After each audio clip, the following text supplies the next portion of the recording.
To Fist-Dented Christians. I'm Dustin. I got DJ with me here. Hello. And the last couple podcasts we've done, we've kind of talked more just philosophical, how we view the world and what we think and how we process it. But we wanted to start this podcast to be authentic about our struggles and be just as open as possible, not even just as open as we're comfortable with, but really push ourselves to be open, even if we're uncomfortable, if it means helping other people. So with that being said, we're going to title this podcast Down the Rabbit Hole, because we're just going to kind of jump into it. We're going to talk about we're going to set each other up for the next couple weeks, and then the next couple weeks will be pretty autobiographical for podcast, discussing our own struggles and our own life story. So with that, I'll say that I've wanted to do this podcast for a while now, because I think that a lot of people struggle with a lot of things, and you're starting to see society change in view of mental health issues and being more open and all that. But I think it's been a long time coming, and I think there's still a long way to go, and I think there's still certain things that people aren't necessarily comfortable with. So there's a recognition of mental health issues and how we need to be more aware and cognizant of those and how to help people. But then when you start discussing some of the nitty-gritty details of what your mental health issues have cost you, then, well, especially here in Minnesota, by the way, we live in Minnesota, it's very, that's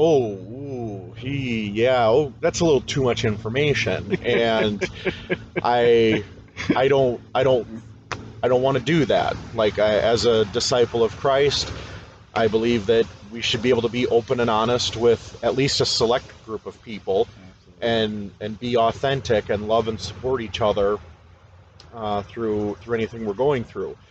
So, I'll just kind of throw out setting up my own podcast that I'll be talking about more in detail of my struggles. I've been diagnosed with depression, anxiety, and impulse control issues, and that I'm massively overweight because I've been under impulse control issues as binge eating disorder, and then there's the typical sexual sin that I think a lot of guys deal with, pornography, and then I took it a couple steps farther and started going to strip clubs, and then after that, prostitutes. There's a lot of obviously shame with that and guilt. So I think that's kind of where we're going with this, is let's just be like, I'm not necessarily comfortable talking about this to everyone, and certainly like my family knows that I'm going to be doing podcasting and they want to hear it, so now all of a sudden I have to talk to my little sister about how her big brother visits prostitutes. Right. But ultimately, I think it's important that people realize that struggles happen, shit's real, and if you can be open and honest about that, it just being open and honest kind of releases you yourself, kind of freeing, isn't it? Yeah, and it lets you deal with it better. There's less shame attached to it if you're honest about it, and then you can get the help you need, and then other people can support you in that too. So that's kind of where I think we envision this going, is that open and honesty. Yeah, and welcome everybody. We're outside. It's a beautiful Saturday morning. We got a fire in the fire pit, and cars are driving by, and birds and planes. And but no, to echo kind of Dustin's opening here, I am very honored and grateful to be asked to be a part of this.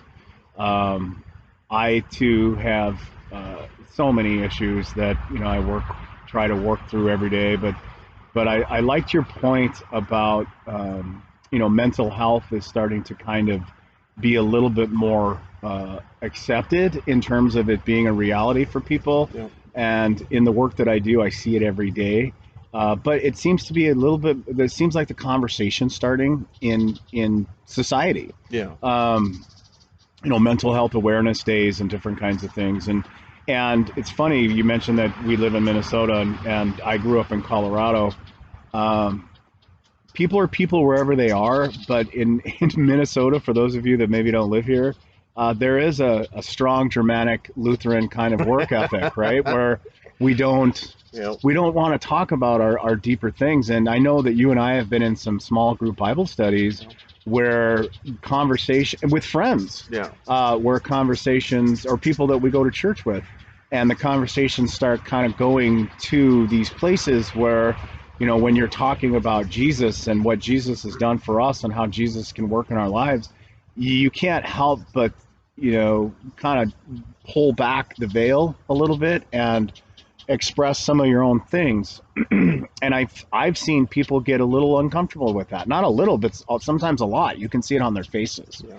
And they'll pull away, or maybe they'll find an excuse not to be in that particular study anymore. And it just makes me think, what, and by the way, I have tremendous respect for you, Dustin, that you would have the courage to kind of put yourself out there in this way, because I think it's a tremendously important topic. It's just being vulnerable and addressing our issues openly, so that we might be able to seek the support of others and let other people know that they, you know, they're not alone.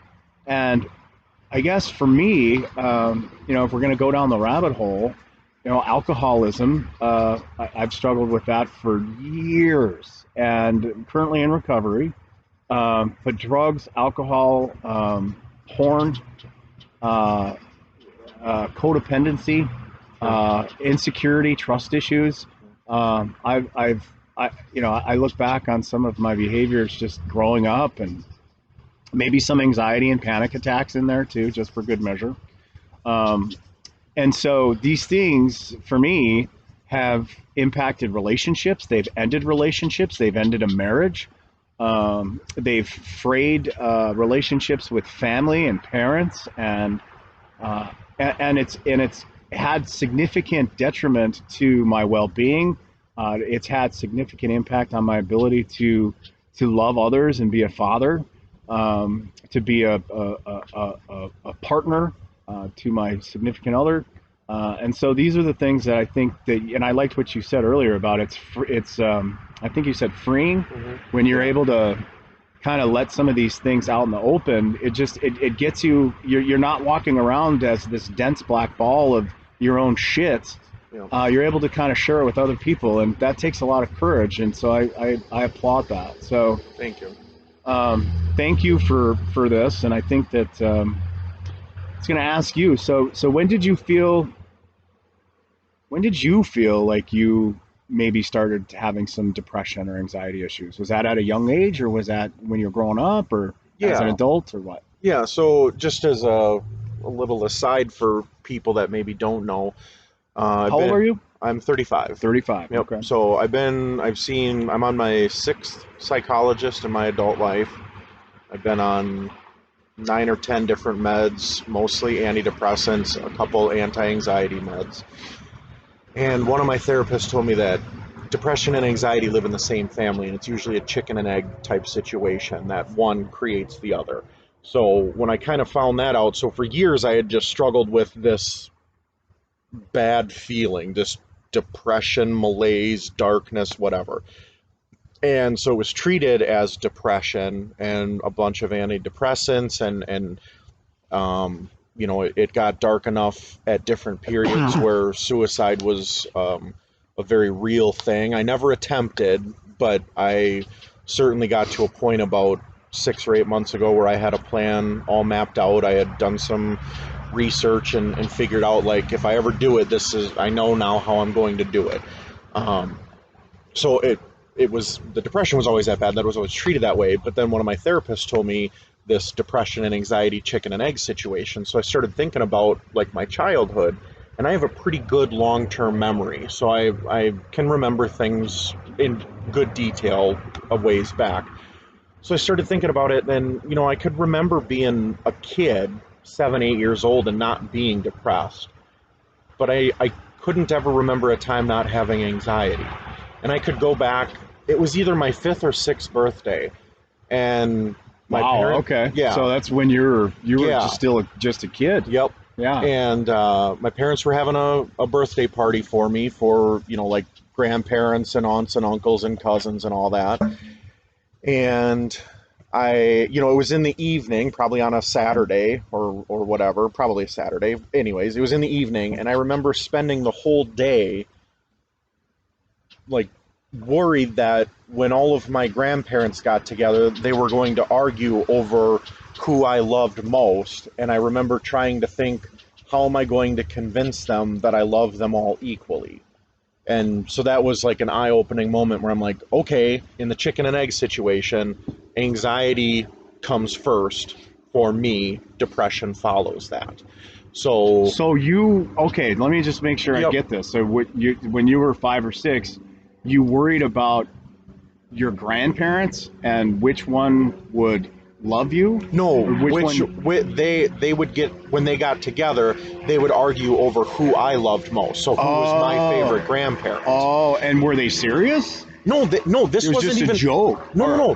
I thought this in my head. Oh, so you were creating your own narrative? Yes. Even at that age? Yes. Holy crap. Yep. So I spent the whole day. Like I said, the party was in the evening, and I spent the whole day. I can remember playing and this thought just running through my head of, how am I going to convince them that I love them all equally? They're gonna start arguing about it, and I love them all, and I enjoy spending time with them all, and so that was when I remembered that when I was 31 or 32 and put it together. That's when I realized, okay, anxiety first for Dustin. Yeah. And wow. And so I want to use the word narrative again. Yes. Because I do that too. Sure. Even now. Sure. As an adult. I do it all the time. Yep, me too. And so even at a young age, you were creating your own realities in your head that weren't necessarily real. Yep. Okay. Yep. And then because my mind ruminates, then it ends up it's not just a thought that happens, it's a thought that happens, and then I constantly replay it over and over and over until it becomes my experienced reality, even though it's not reality. Oh my gosh. I wonder how many people do that. Yeah. Everybody does to some degree, right? Yep. Yeah. So yeah, that's, I've started some anti-anxiety meds, and they're so far having a good impact, and I'm learning to be very conscious. I'm learning to be very conscious of having my thoughts thought about in a healthy way. So I would, I don't want to do that rumination, constantly running bad narratives, but now I'm learning to, when I have a thought that's bad, think about what preceded that and what led me to have this negative thought or this false narrative, and what can I do in the future to combat that or recognize it earlier and redirect. So talk about down the rabbit hole. Yeah. Right? Yeah. Because isn't that the perfect definition? Yeah. Is that we go down in the rabbit hole. This dark narrative that we create even when we're young. Yeah. Wow. Yeah, and then it just leads to all sorts of fucked up things, and well, it changes how you'll probably react in every situation, right? Yep. Yeah, so it's something that I obviously I've struggled with some form of mental health issues since 5 or 6 years old, and for years, I was born in '83, so unfortunately for me and my parents, by the time I was 5 or 6, it's late '80s. Mental health issues aren't talked about, so they didn't know what to look for, and even if they figured something's a little weird, they wouldn't have known how to handle it because it just wasn't. It just wasn't talked about, but even if it was talked about, nobody knew what to do with it because it hadn't been studied enough to get helpful information. So I just went, I think a lot of people generally my age and older, you just dealt with it as best you could because that's all you could do. You didn't have a lot of tools or sometimes any tools. Right. And so like I said, earlier, I'm glad that the conversation is starting to change, but I think there's still a long ways to go in recognizing it and figuring out how best to help on an individual level. Right. And I think that's another part of the reason I want to do this is, society has to function. We all have to get along and all that, but on an individual level, you need to have your outlets. your emotional outlets, your creative outlets, your helping outlets. And that's kind of, again, what I'm hoping this becomes is if there's somebody out there struggling, this can be an outlet that they can say, hey, Dustin and DJ have dealt with X, Y, or Z, and maybe if we have some guests on and those guests have other issues that we don't have, then maybe somebody listening hears those, and really trying on an individual level to connect with people. Yeah, I can really relate, and now that you were talking about when you were going back, um, and I think that when the next episode that we do, we'll start talking about our stories a little bit more. Yep. So, but let me just say that I can completely relate to that. Matter of fact, I can relate to it just this morning, and I really struggle with the ABC kind of mentality where you have an activating event which could be just completely benign, right? Sure. But then you formulate a belief, right? Yep. And that could be down the rabbit hole because more often than not, our kind of animal brains or our egos just go into this place where, oh, okay, well, I saw this text and so now this is how I'm sort of interpreting the message. Sure. I'm not in control, and so as a result of not being in control, I'm going to formulate a belief, and then there's going to be a consequence based on my belief. Sure. And so we do it all the time, and because of my past, I have been subject to a lot of different kinds of situations that have really just damaged my trust in people, especially in intimate relationships. And I am always kind of on guard, waiting for, something bad to happen. And that there's a reason for that. We can get into that later, but and then what I end up doing is because of that belief part of the process, I'll isolate or I'll just be a jackass. Sure. And then the next thing you know, the people that love and support you, they're like, "What's wrong with you?"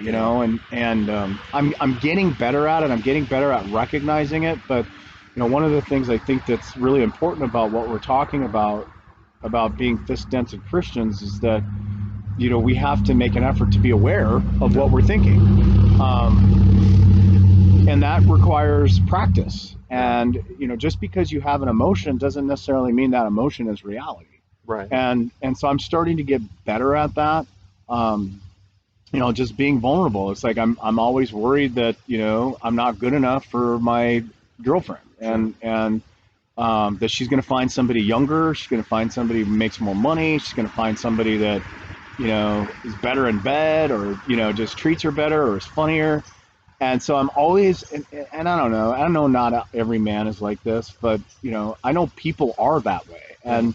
And because they've been hurt in the past or they've had other relationships that weren't good, I think we carry this stuff around and it can totally fuck up your day. Yeah. And it has. I mean, it can completely occupy your thinking. Yeah.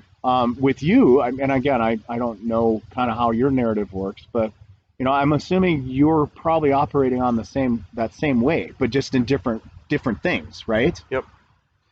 Yeah, it's especially because of the anxiety.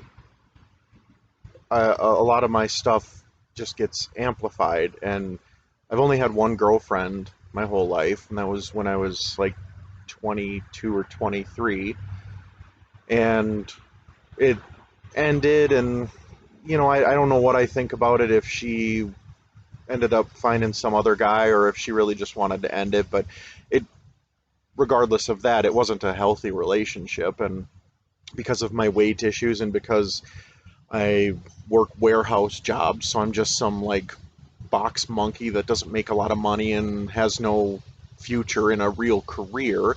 And then I start combining that with all the other mental health issues and insecurities I have.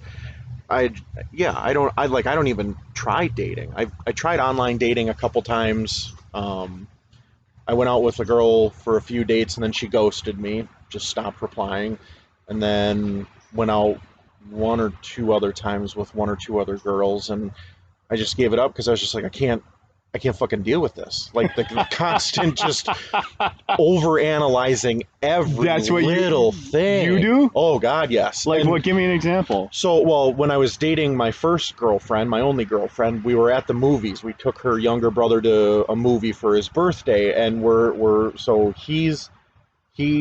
like I'm sitting, my girlfriend is to my left, and then her little brother is to her left. And at one point, she holds my hand during the film for, I don't know, 3 minutes or whatever, and then she lets go of my hand, and she like readjusts in her seat or something, and then doesn't hold my hand. Yeah. So then all of a sudden I'm like, did she stop holding my hand because she doesn't want to hold my hand? Narrative. Yep. I go, or now does she want me to initiate? And then if I do hold her hand, then what if I hold it too long? What if I don't hold it long enough? What if I hold her hand, but she didn't want me to hold her hand? Yeah. And so I sat there, honest to God, for 10 minutes, like running through all of these things over a simple hand holding. Dustin. And then I was just like, fuck it, I'm going to hold her hand. So I held her hand for a little bit. And then I spent the next 2 minutes going, well, how long now do I have to hold her hand? My God, you overthink everything. Yeah. So then at some point I let go, and everything seemed to be fine. But in my head, it was just so many choices. And if I didn't do it perfectly, then it was going to be a massive issue, and she was going to hate me. That's so funny. I was in Wisconsin last weekend with my girlfriend, Allie, and her family. And mind you, it's 21 people, right? Sure. And it's all her family, kids and adults and aunts and uncles and cousins and blah, blah, blah. And so I kind of knew that it's sort of a, chaotic situation, Sure. but super nice. It's a Christian camp in Three Lakes, Wisconsin. Okay. And so I get there, and it's funny. I do the same thing because I was observant of whether or not, when we went down to the lake as a group, I noticed when she was walking ahead of me. Sure. I noticed when she walked behind me. Yep. I did grab her hand once or twice, but then it's like, I don't know if she really wants to hold my hand. Yep. And so I'm always sort of in this evolution of thought, the same thing as you are. Yep. And then, she why did she sit on the bench there? Like, right. I'm in the lake, or why didn't she it takes so much mental energy. Yeah. And the thing is why do we effing care? Right. Like, I mean, just sort of be. And I've been talking with her. She's struggling with some stuff. I'd love to have her come on. Yeah. With purpose and identity. But I was trying to help her because she had a meltdown and kind of left work this week. And I talked to her about detachment. Like, sure. On some level, you have to, with your girlfriend in the movies or me at the lake, you just have to and that takes practice, right? Yeah. Talking about self-awareness, like, okay, this is what I'm doing. You have to detach. You just have to let it go. You have to focus on other things. You just have to not care. I heard once in relationships, the person that cares the least is the one that has the most power. Sure. And it's kind of sad because it's kind of true. Yeah.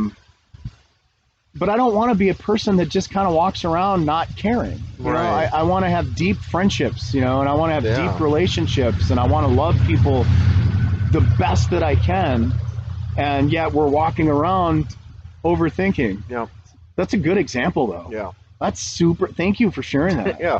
So is that what kind of made the relationship? Like, was she irritated with those little examples, or? Yeah, I don't really know. And was she aware of them? Like, no, you never told her. No. And yeah, and like I said, we only dated for like 2.5 months or something, and it just wasn't a healthy relationship. She had a bunch of her own issues that she needed to work on. I clearly had my own issues that I needed to work on. So it just got to a point that she broke up with me, but I wasn't even upset about that because, oddly enough, I can remember we were at her house and she was in school at the time, so she's sitting we're in the living room and we're kind of chatting and she's kind of doing some homework, and as we're chatting I'm thinking, okay, I got to figure out how to break this off. Like, this isn't working for me. I don't think it's working for her. So as we're chatting, I'm like, okay, I'm going to tell her this, and then at one point she looked up to me and she's like, hey, I got something I got to talk to you about. And in my head I'm like, is it. She's breaking up with me. Yeah, yeah. And I'm like, okay, what's up? And she goes, this isn't working. And she listed off a number of reasons, and I agreed with the reasons. Right. They were legit reasons. Right. And I was like, all right, we can just go back to being friends because we were friends before. But yeah, it just like, so I don't know on her end if she picked up on my insecurities and all that. Maybe not. Yeah, or if it was the reasons she listed, which again were legit. So yeah, that's kind of, that's my anxiety in a nutshell, and I think it's... Do you know what I found is that everybody does what we're talking about, to some degree or another. Yeah. Some people just do it way more. Yeah. And that's the beauty and the mystery of relationships, right? Is being able to kind of just be completely spiritually, emotionally naked in front of another person, and they see your warts and all, and they're still there. Right. And friendships too. Yep. And I feel as though as we talk more about some of the rabbit hole stuff that more stuff is going to come out, and we talk in terms of being Christian. I've really made an effort to kind of like right now, before we had our podcast today, I'm like imagining Jesus kind of having a chair over on this bench with us, and just being with us, because I want, or when I feel anxious, I don't know how you can relate to this, but sometimes I'll have panic attacks and I don't know really where they're come from. And the last time I had one was on a drive to Michigan with my daughter and her two girlfriends. And I just kind of was not feeling right. I was really upset and freaking out, and nobody knew. Sure. It was one of those things. I was going down the rabbit hole in my head. And I just imagined, like, what would it be like, DJ? Would you feel this way if Jesus was just sitting right next to you in the passenger seat? Yeah. And so I just started imagining, like, my friend, my king, my mentor, my guide, my lights, my father, like just sitting right next to me, the one person that loves me and sees me and wants what's best for me. And what would he say? Or even would he say anything? Would it just be that he's sitting here with me? There's something to that. Yeah. As we ask Christ to come and just be with us. Yeah. And that kind of helps the narrative a little bit. Yep. Yeah. It helps. It kind of helps pull us out of the rabbit hole, and I think that's important. So yeah. So kind of the one last thing that I want to touch on, and you brought up small groups earlier, and then now what you just said, and this was kind of one of the ideas that popped in my head that was a driving force for doing this podcast.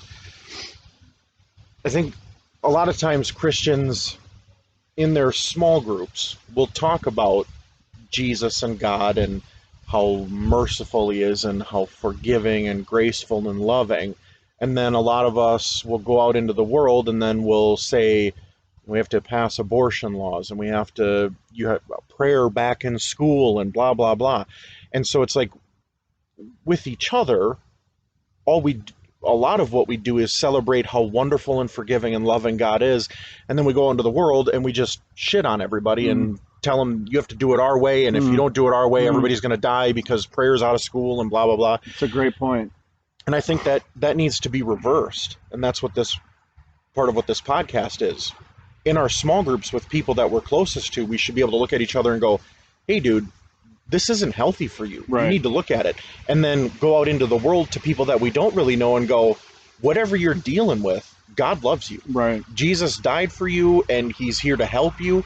And so that's what I want to do is with people that I trust to have my best interests at heart, I'll listen to criticisms and critiques of my behavior or my thoughts. But then when I go out into the world, I just want to love and serve people. I just want to, like, you got your shit and I got my shit, and if we can find some common ground, great, and if we can't, that's fine. But just know that I'm not going to hate you. I'm not going to think any less of you as like a person who has worth. And I think that there needs to be a lot more of that, especially from Christians, that reflecting the actual ministry of Jesus, that everybody's got their things, and Jesus went out into the world and met people where they were at and said, all right, you deal with some of that. That's cool. Let's work on it. And so I'm kind of hoping as we wrap this up, that's where it ends up going, helping.